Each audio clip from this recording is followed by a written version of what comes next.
Amém, queridos? Abra a tua Bíblia em Salmo 45. Deixa ela aberta aí que a gente vai ler no momento certo aqui. E eu quero conversar com você mais ou menos numa sequência. Aparentemente o tema vai mudar sim, comparado com dos dois últimos domingos. O tema das mensagens dos dois últimos domingos foi a centralidade de Cristo. Primeira parte, continuação, domingo passado. E o tema da mensagem de hoje é a beleza apaixonante de Cristo. Não tem slide hoje. A beleza apaixonante de Cristo. Esse é o tema da mensagem de hoje. E, embora não pareça, ela tem uma continuidade, né? Falamos sobre a centralidade de Cristo e hoje queremos falar sobre a beleza apaixonante de Cristo. Amém? Baixa a tua cabeça, vamos orar um pouco mais.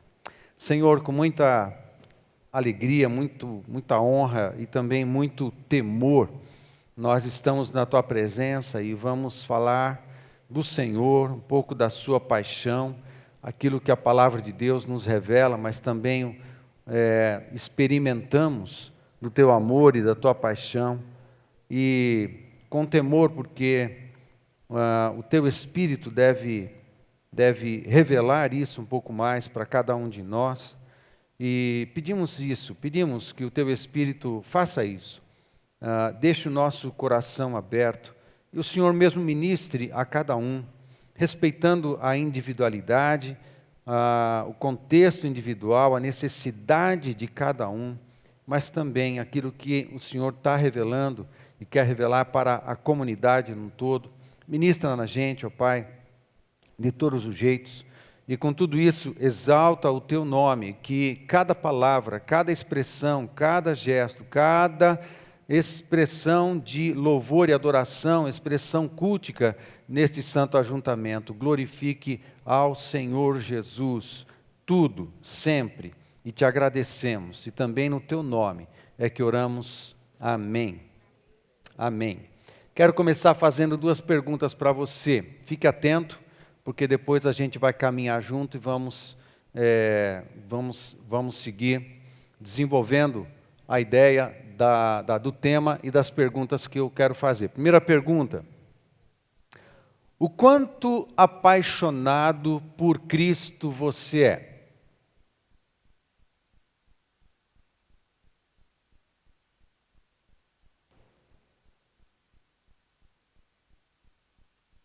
Posso fazer a segunda?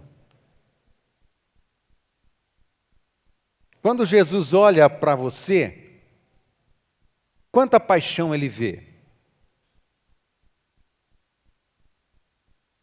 Se você pudesse colocar um medidômetro, um apaixodômetro, né, se é que existe essa coisa, pudesse colocar um apaixodômetro no seu coração, né, o que aconteceria aí com o ponteiro, né? Ele ia estar batendo no vermelho lá em cima, né? Ou ia movimentar, né? Como é que ia se comportar o apaixodômetro, né, quando aproximado do teu coração. É muito importante isso, porque uma coisa é a gente estar na igreja, a gente reconhecer Jesus como nosso Senhor e Salvador, mas outra coisa é você ter uma intimidade apaixonada por Ele, e você ter tempo com Ele, e você desenvolver intimidade com Jesus Cristo. Isso é necessário para a noiva. Amém? Nós somos a noiva. Isso é muito romântico. Nós, às vezes, lembramos que andar com Jesus não é muito romântico. É só pensar nos apóstolos. É só pensar nas imagens que nós vimos do GL, que vai acontecer nos dias de carnaval, que muitos que andam com Deus, andaram com Deus no passado e andam com Deus ainda hoje, muitos são perseguidos e eles suportam perseguição, sofrimentos e muitas coisas, resistência, oposição. Isso é comum para aqueles que andam com Jesus e andam nas suas verdades, andam nos seus valores, andam na sua vontade e defendem os valores e os princípios do Evangelho. Nós, neste mundo, a gente anda na contramão. Isso não é muito romântico. Mas no nosso momento de intimidade, aí existe romantismo. É parecido com a vida de casal, de casamento, né? No casamento. Quando você levanta de manhã e olha para o seu marido, e ele não escovou o dente ainda, e ele fala assim, bom dia, amor. Eu não sei como é que você fala com a tua esposa, ou com o teu cônjuge, né? Ou bem, ou amor. Até hoje, né? Até essa semana a gente conversou sobre isso. Nós nunca nos tratamos assim, eu chamo a Cecília de Cecília, ou de Cília. Quando eu estou nervoso, Cecília, né? Normalmente Cília, ou então mulher. Então, e ela assim me chama de Paulinho, me chama de paixão, né? Ela me chama, pô, eu vou fazer o quê? Ela me chama, aí a gente se trata assim, né? E eu não sei como é que você trata o seu cônjuge, mas de manhã, sem escovar dente, de cara amassada, né? Babado no travesseiro, bom dia, paixão. Né? É romântico isso, é lindo, é uma delícia, né? É uma delícia. Aí levanta com dor de cabeça, tentando se arrumar para ir trabalhar, e porque tem compromissos, tem responsabilidades, tem muitas coisas, às vezes, que trazem preocupação e angústia no nosso coração, mas você tem que levantar, e você tem que fazer as coisas, e dentro da relação conjugal, às vezes você faz um monte de coisa que você não quer, você aprende a abrir mão de um monte de coisa. A saúde conjugal depende muito de abrir mão, e isso não é lá muito romântico, não é. A saúde conjugal depende de esforço, depende de determinação, depende de vontade, depende de posicionamento. O amor conjugal, o amor ágape, é um amor sacrificial, te leva muitas vezes ao sacrifício, te leva a abrir mão de direitos pessoais, te leva a ir além, te leva a esforço, a trabalho, a superar as dificuldades, porque você sabe que é necessário e é certo. A vida conjugal exige da gente altruísmo, às vezes níveis altíssimos de altruísmo e de sacrifício. A vida conjugal exige isso da gente, mas é assim que se faz, é assim mesmo, não está nada errado nisso daí não. É assim que se mantém algo que é valioso, algo que é precioso. O casamento é precioso, a família é preciosa. Então você vai fazer todos os investimentos necessários para a manutenção da família e da vida conjugal, para a saúde da família e da vida conjugal, para a alegria, para o bem-estar da família e para a vida conjugal. Você vai fazer o que você precisa fazer, muitas vezes. Às vezes, para resolver problemas e conflitos, você chora, você geme, você entra em angústia, você chora sozinho, às vezes chora junto, às vezes pede ajuda da liderança, do pastor, mas você continua firme. Assim é a vida conjugal e assim é a família. Mas você resolve os problemas, não é só de problema que tem o casamento ou a família. Você tem os seus momentos, você está crescendo, você está construindo. Tem uma parte que você investe sim em romantismo, o amor. Você faz essas coisas acontecerem. É preciso romantismo dentro da vida conjugal. Existe a necessidade da intimidade conjugal. Ela precisa ser cultivada, ela precisa ser amadurecida, ela merece investimento no momento de profunda intimidade conjugal. Merece atenção, sim. Todo mundo precisa cuidar muito bem da sua saúde conjugal e da saúde da intimidade. Entende o que eu estou falando? Eu não vou passar disso. Em congresso de casais eu passaria, mas aqui eu não vou, né? Então é preciso investir sim, o que for preciso, para a saúde da intimidade conjugal. Faça o que for preciso. E nesse lugar tem romantismo, nesse lugar tem intimidade, tem beleza, tem alegria, tem satisfação. É preciso investir, porque são esses momentos, os momentos de intimidade, é que são a base, o moto para você fazer o que você tiver que fazer. O amor, a intimidade, a confiança, a fidelidade, o amor, a paixão, a mistura de vida nos momentos de intimidade. Isso precisa ser saudável, porque quando você se movimenta dos momentos de intimidade, você é um leão, você vai fazer o que você tem que fazer. Você vai resolver os problemas que você tem que resolver. Você vai trabalhar e você vai fazer o que precisa. Amém? É preciso, mas se você não tem os seus momentos de intimidade, saúde, se você não tem profundeza na intimidade, se você não tem alegria e satisfação na intimidade, fica mais difícil. Na verdade, talvez fique até insuportável, porque você precisa ter muita saúde na sua intimidade conjugal. É assim com Jesus. Andar com Deus implica em autossacrifício. Andar com Jesus implica em altruísmo. Andar com Jesus implica em abrir mão de um monte de coisa. Andar com Jesus implica em você ganhar músculo para ser forte diante de todas as oposições, as resistências, as hostilidades que o mundo levanta contra nós. Andar com Jesus vai depender de tudo isso.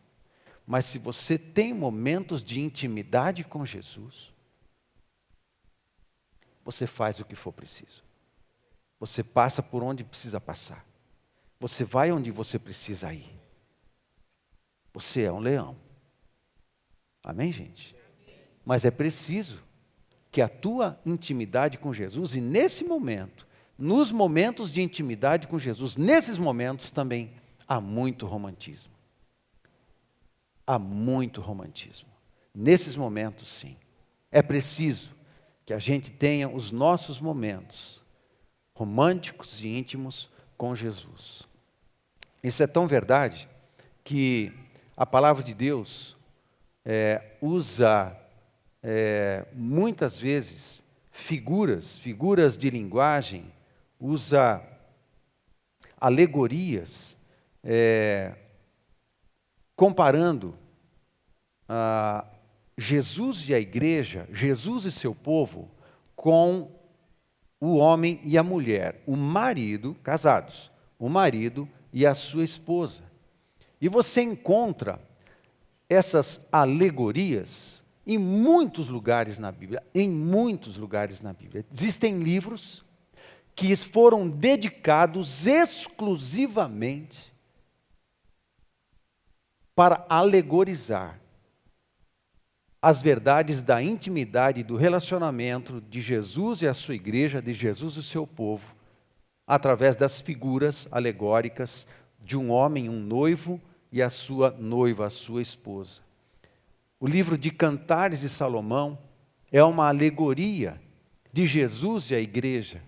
E você lê o Cantares de Salomão e você sabe que é um livro lindo e poético.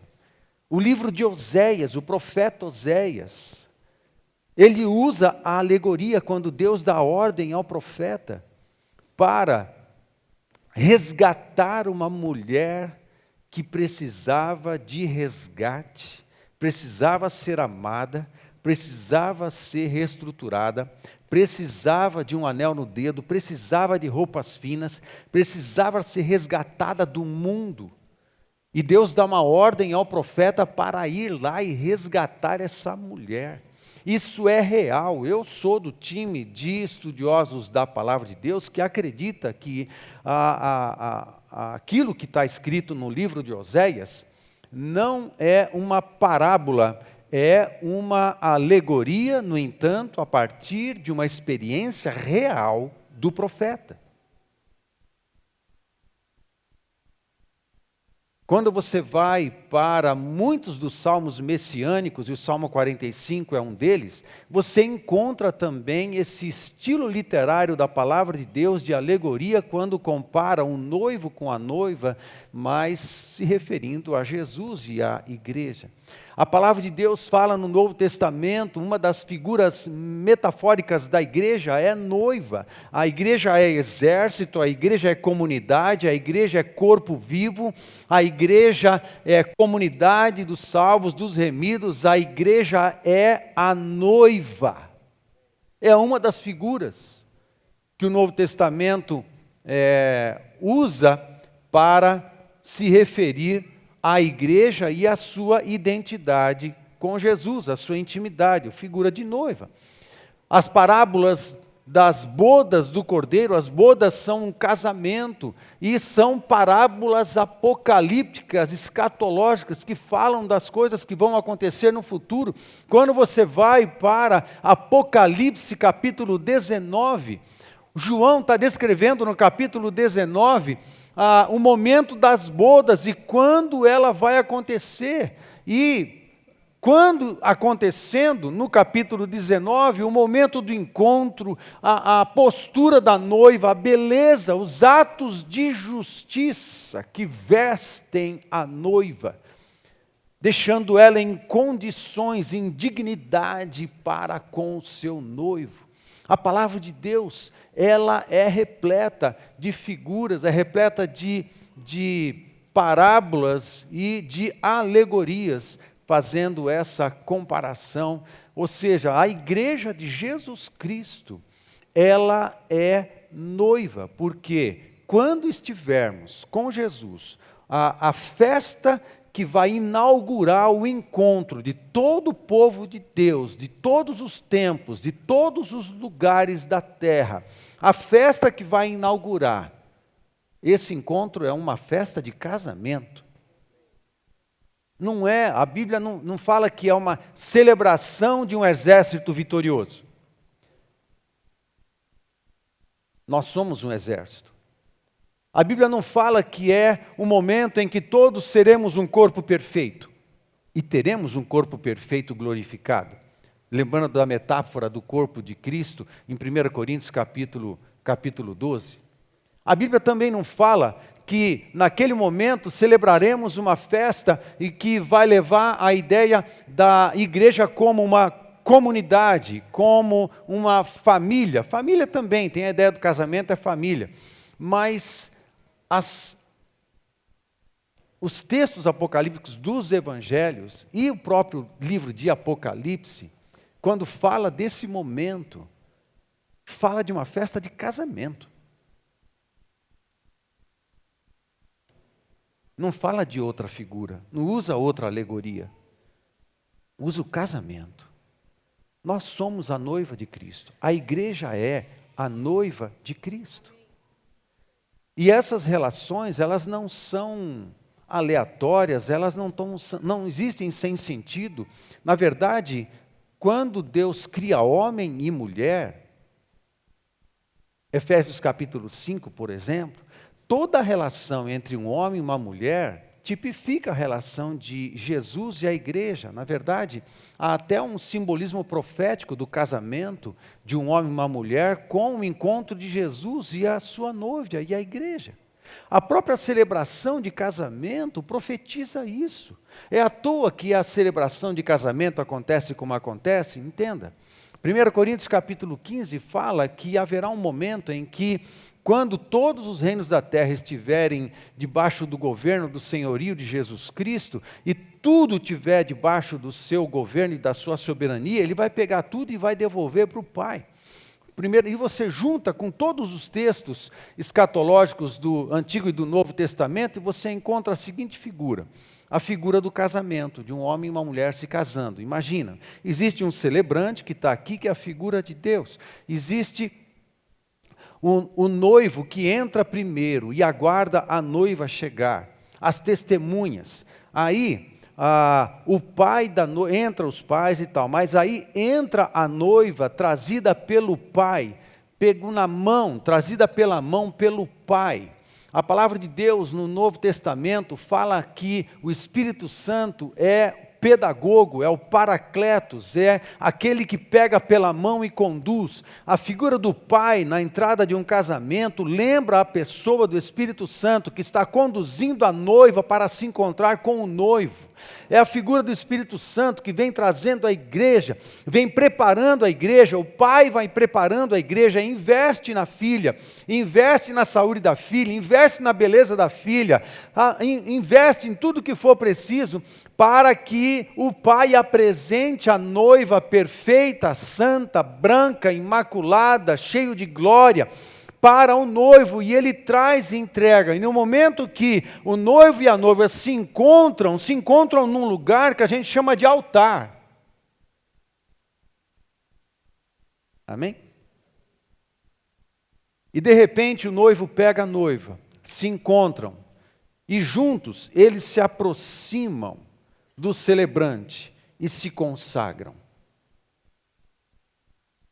O Espírito Santo tem preparado a igreja para o momento que vai se encontrar com Jesus. E no momento certo, Jesus vai pegar todo o seu povo, todos os reinos, e vai apresentar de volta para o papai. E vai entregar para ele. E no momento das bodas, isso vai estar, parece que vai estar acontecendo alguma coisa assim. E a gente vai conviver junto para sempre. Há muita similaridade e muita concordância, muita beleza na alegoria ou nas verdades que existem no relacionamento entre o homem e uma mulher e Jesus e a igreja. Todos os aspectos da relação de um homem com uma mulher, você, marido e mulher, existe uma relação entre Jesus e a igreja. Todos os aspectos. O esforço, o trabalho, a dedicação, o altruísmo, mas também a paixão, o amor, a intimidade, o romantismo. Tudo isso tem a ver com a relação de Jesus e a igreja.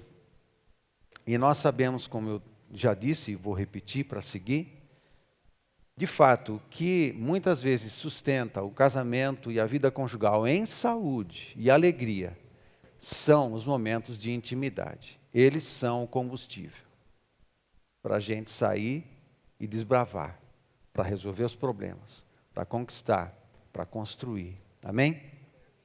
E aqui na vida cristã, a paixão conta muito. A paixão conta muito. Eu ainda sou apaixonado pela minha esposa.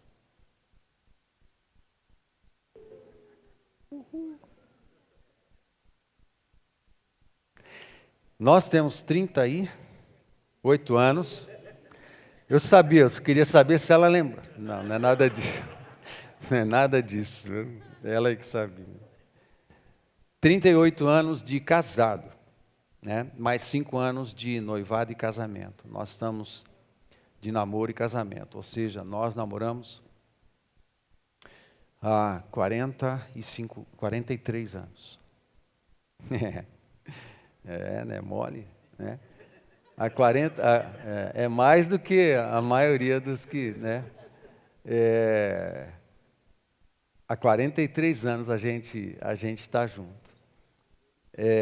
Muita luta, muito choro, muita angústia, muita vontade de matar um ou outro, né? De enforcar, de esganar um ou outro, muita. Mas a gente resolve os nossos problemas. Amém? A gente resolve os nossos problemas. Aí o que sobra? Tem que sobrar paixão, tem que sobrar uma intimidade sadia, boa, abençoada, santa, respeitosa, gostosa, amor, respeito. Tem que sobrar tudo isso na vida conjugal. E isso é o moto para a gente continuar seguindo. Amém? Com Jesus precisa ser assim. Está aí a pergunta. O quanto apaixonado por Jesus você é? Porque se você tiver uma relação só funcional com Jesus, tá ruim demais. Se você tiver uma relação só funcional no aspecto de eu tenho que obedecer, eu tenho que fazer sua vontade, eu tenho que fazer as coisas, eu tenho que cumprir meu chamado, meu ministério, eu tenho que servir na igreja, ai que canseira, né? Se você serve a Jesus já com essa canseira, né, no coração, não está rolando. Não é isso. Não é isso. É uma questão de paixão, de amor. E você vai, e aumenta. E tem que aumentar, tem que amadurecer. Aí, pensando nisso, Jesus é o centro, nas mensagens que pregamos nos últimos 2 domingos, Jesus é o centro, Ele tem a primazia, a centralidade de Cristo tem que estar em tudo, mas a paixão por Jesus também tem que comandar a nossa vida. Senão fica muito ruim. Mas Ele já nos amou e já é apaixonado por nós. Eu preciso só deixar que essa intimidade vá moldando a gente à semelhança dEle. Aí a gente vê essas coisas, e pensando nessas coisas, eu estou na introdução ainda, tá? Pensando nessas coisas todas, eu vi um texto de David Wilkerson. Estão comigo? Quem conhece David Wilkerson? Conheceu, né? Porque ele faleceu em 2011, eu acho. David Wilkerson, ele é o autor daquele livro A Cruz e o Punhal. Foi um best-seller. Foi traduzido em português na década de 70 e foi um best-seller, A Cruz e o Punhal. David Wilkerson foi um pastor que ousou evangelizar os viciados e os drogados nos becos de Nova York, lugares onde ninguém entrava, onde ninguém queria ir. David Wilkerson, sozinho, começou a ir nesses lugares e evangelizar e trabalhar para a recuperação dos dependentes químicos, dos buracos de Nova York que não saem na televisão. Amém? E ele se dedicou tanto ali.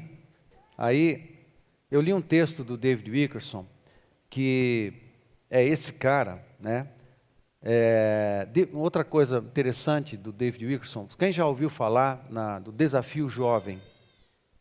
Desafio Jovem. É um trabalho de recuperação, de dependentes químicos, que foi estruturado no Brasil e hoje está em mais de 120 países. E tudo isso nasceu por conta de David Wilkerson e o trabalho que ele começou a fazer ali em Nova York.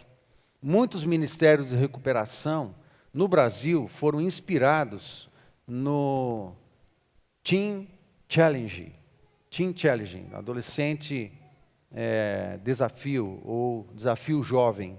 No Brasil foi traduzido dessa forma, o desafio jovem. Esquadrão da Vida, por exemplo, de Bauru, aqui quando o nosso amigo veio pregar, o Ranulfo, ele veio pregar aqui, o Ranulfo se converteu, ele era criminoso, era dependente químico, ele se converteu no Esquadrão da Vida de Bauru, e o Esquadrão da Vida de Bauru, ele nasceu inspirado no trabalho Desafio Jovem, que se espalhou por muitos estados do Brasil, não todos, mas quase todos os estados, existiam núcleos do Desafio Jovem, e até hoje ele existe no Brasil e faz um trabalho impressionante. Existe um núcleo do Desafio Jovem na Cracolândia, em São Paulo, até hoje. E o trabalho do Desafio Jovem, Teen Challenge, ele funciona. Ele foi inspirado no David Wilkerson.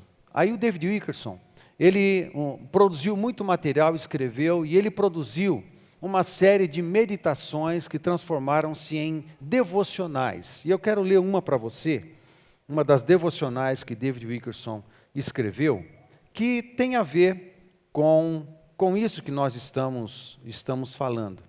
O tema da devocional é Satisfeito com Jesus. E ele diz assim: ouça agora, não basta Jesus conquistar o seu coração. ele tem que ser a satisfação do seu coração. Há muitos crentes que nunca ficaram satisfeitos com Jesus. Eles sobem ou descem de acordo com suas circunstâncias. Essa não é uma noiva adequada para este noivo. Não. Uma certa beleza deve adornar sua noiva para atraí-lo. Nós já atraímos Jesus, mas a gente está falando de intimidade, a gente está falando de mais. Amém? Assim, o rei desejará grandemente a tua beleza. Ele está mencionando um verso do Salmo 45, verso 11. Que beleza é essa? Adorai ao Senhor na beleza da sua santidade. Salmo 29, 2. Esta beleza é contemplada aos olhos de Deus. É o que Jesus vê em nós que o atrai. Eu acrescentaria, é o que Ele vê em nós que reflete Ele. Amém? O Espírito Santo diz à noiva de Cristo: se você deixar tudo de lado, esquecer todos os outros e adornar-se somente para Ele, então Ele desejará a sua beleza.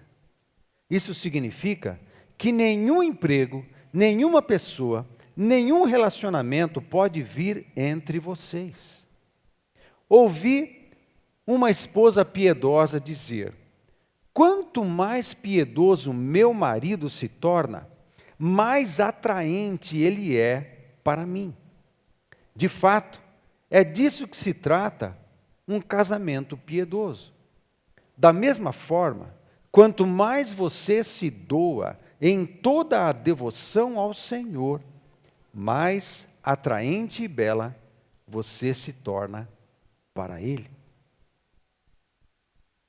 Então o rei desejará muito a tua beleza. Salmo 45, 11. Que pensamento incrível! Jesus não poderá ficar longe de você. Na verdade, o significado hebraico de beleza aqui é um forte anseio e desejo. Em outras palavras, Jesus se aproximará de você, transbordando de desejo por você.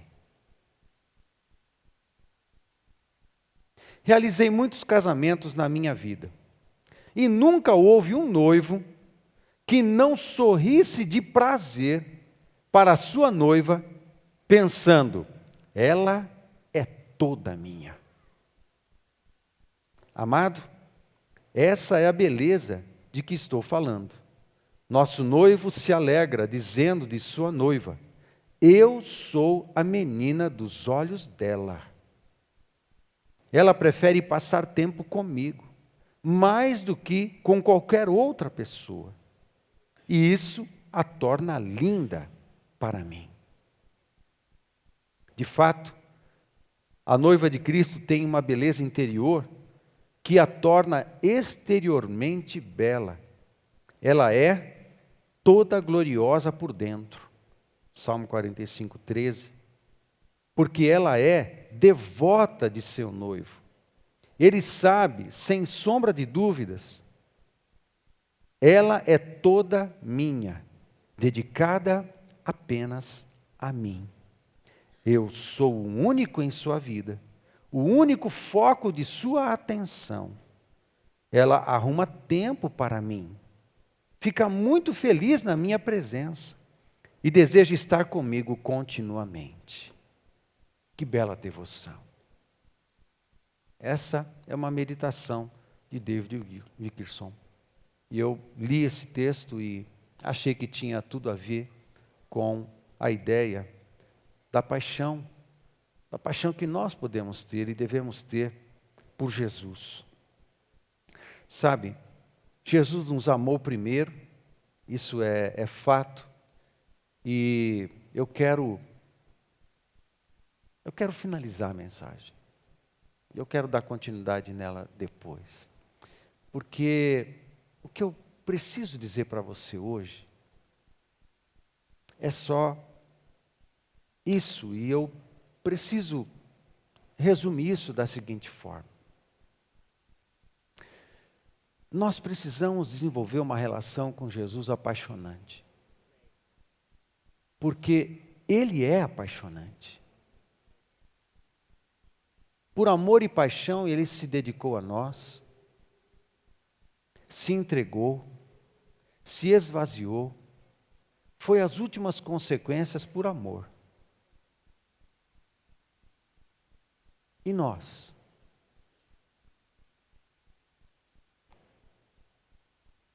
Eu não consigo entregar para o Senhor algo que eu não tenha, ou que não exista dentro de mim. Eu não amo Jesus naturalmente. Há algo dentro da minha carne que luta contra isso. A nossa natureza humana, ela não quer essa intimidade, porque intimidade com Jesus implica em autossacrifício. Implica em abrir mão de um monte de coisa. E às vezes implica em abrir mão de direitos e vontades. A nossa natureza humana não quer esse tipo de compromisso.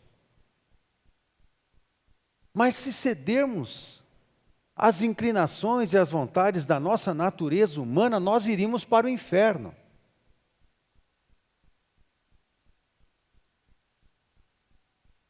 Nós precisamos buscar a Deus e sujeitar as inclinações da nossa natureza humana, as inclinações para o descompromisso, as inclinações para o não saber da vontade de Deus para não precisar cumprir, as inclinações para um relacionamento fútil, raso, sem profundidade, as inclinações da nossa carne para o egoísmo, para estabelecer ou tentar construir uma relação com Jesus apenas por interesse pessoal, tendo como foco as minhas necessidades e não o plano eterno de Deus.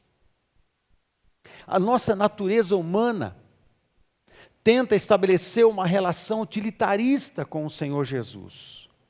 Tenta estabelecer uma relação de vai me fazer bem, o quanto vai me abençoar, o que eu vou ganhar com isso, o quanto fortalecido eu serei, o quanto abençoado serei. Mas isso é a nossa natureza humana.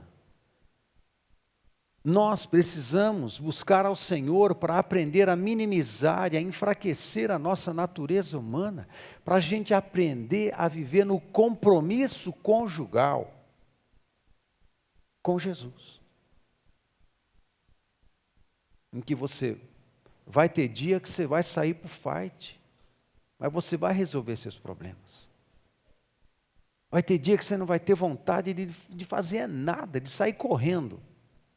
Mas você fica, porque você tem um compromisso. Você não é criança. Você tem responsabilidades.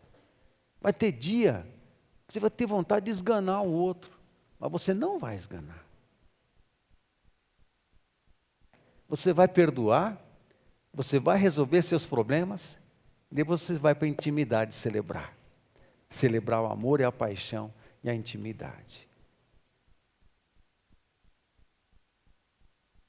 Os compromissos da vida de casado, os compromissos de uma vida conjugal, os compromissos de uma pessoa que anda com Deus. Abre mão da sua vontade pela vontade dEle. Ele não é só o nosso noivo, Ele é o meu Deus. Ele é o meu Senhor. Ele é o meu Salvador. Eu ia para o inferno e Ele me salvou. Eu quero intimidade com Ele, é possível essa intimidade apaixonada. Agora, Ele não pede de mim o que eu não tenho. Sabe qual é o segredo? E com isso eu vou finalizando.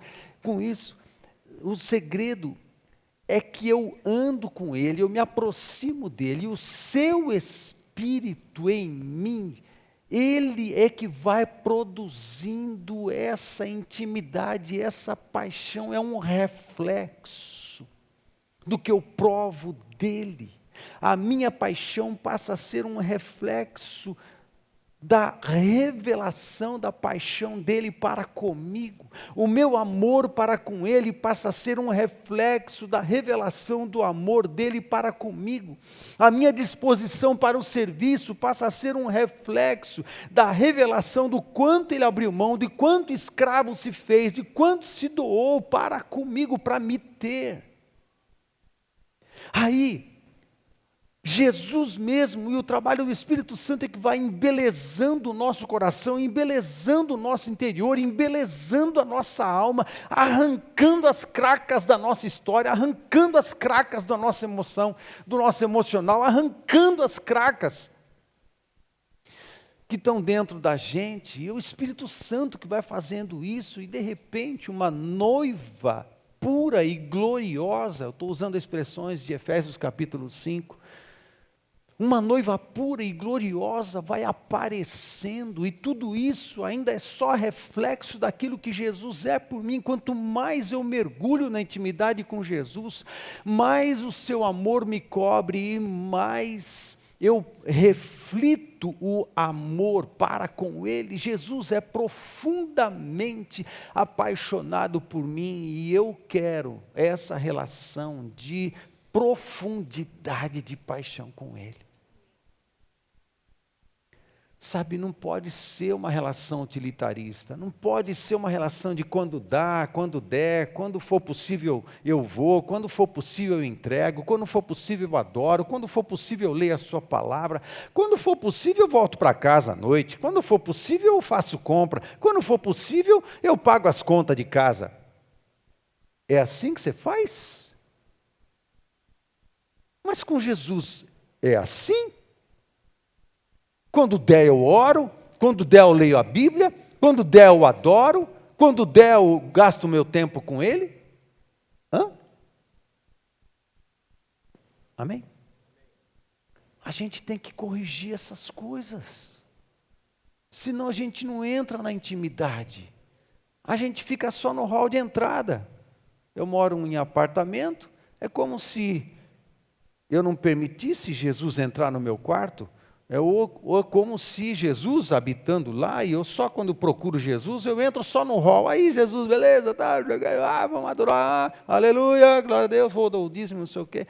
Vamos para a célula, mas é sempre no hall, no máximo na sala, eu nunca entro na intimidade. Eu finalizo essa mensagem dizendo: desafie-se a mergulhar numa relação de profunda paixão e intimidade com Jesus. Isso vai fortalecer você. Isso vai te dar gás, gasolina, combustível, para você se transformar num leão para resolver todas as paradas da sua vida. Porque você tem uma intimidade com aquele que é poder, intimidade com aquele que é a própria vida, intimidade com aquele que é carregado de glória, intimidade com aquele que é Senhor dos senhores, intimidade com aquele que é a própria manifestação visível e corpórea da glória do Senhor, intimidade com aquele que é o tudo posso, intimidade com aquele que é a própria cura. Intimidade com aquele que é a própria encarnação da sabedoria, intimidade com aquele que é amor, que é paixão, que é Deus forte, poderoso, conselheiro, Pai da eternidade, príncipe de paz. Intimidade com aquele que é a própria paz. Vida atormentada, coração atribulado, alma atormentada, não tenho paz. Tem intimidade com a própria paz. Amém, queridos? Eu desafio você a decidir mergulhar na intimidade e na paixão de Jesus Cristo. Fica de pé. Amém? O louvor pode vir à frente.